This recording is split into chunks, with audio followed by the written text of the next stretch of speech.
எல்லோருக்கும் வணக்கம். நான் உங்கள் சுரேஷ். இப்பொழுது நாம் பார்த்து கொண்டிருப்பது சென்னையில் அமைந்திருக்கும் கிளாம்பாக்கம் பேருந்து நிலையம்.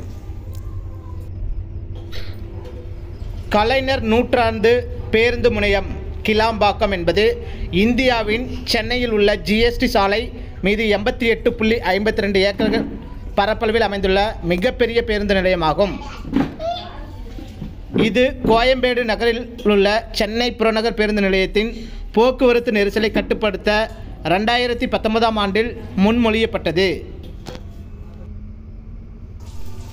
இந்த பேருந்து நிலையத்திலிருந்து தென் தமிழ்நாட்டிற்கு, குறிப்பாக திருவண்ணாமலை, கடலூர், திருச்சி, பெரம்பலூர், மதுரை, விருதுநகர், காரைக்குடி, தூத்துக்குடி, சேலம், கோயம்புத்தூர், திருப்பூர், விழுப்புரம், கள்ளக்குறிச்சி, புதுச்சேரி, திருநெல்வேலி, கன்னியாகுமரி போன்ற நகரங்களுக்கு மற்றும் கேரள மாநிலத்தின் பல்வேறு நகரங்களுக்கு பேருந்துகள் இயக்கப்படுகின்றன.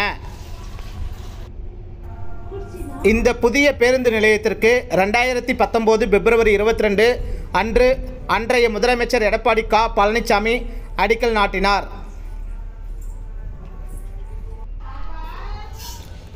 இந்த கிளாம்பாக்கம் பேருந்து முனையத்தினை 2023 டிசம்பர் 30 அன்று தமிழக முதலமைச்சர் மு.க. ஸ்டாலின் திறந்து வைத்தார்.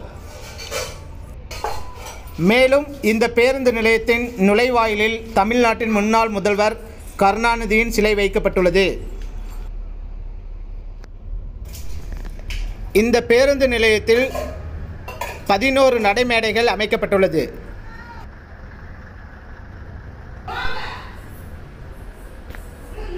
இந்த பேருந்து முனையம் 6.4 லட்சம் சதுர அடி பரப்பளவில் 2 தரை கீழ்த்தளங்கள், தரைத்தளம் மற்றும் முதல் தளத்துடன் ஐவிரல் அமைப்பில் அமைக்கப்பட்டுள்ளது. இந்த பேருந்து நிலையத்தில் அனைத்து விதமான வசதிகளும் ஏற்படுத்தப்பட்டுள்ளன.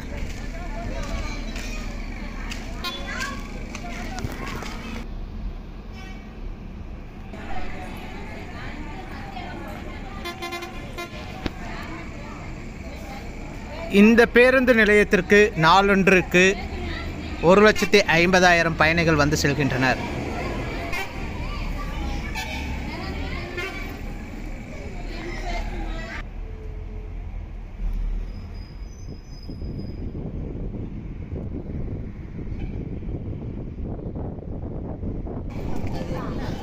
இந்த வீடியோ பிடித்திருந்தால் லைக் மற்றும் ஷேர் செய்யவும்.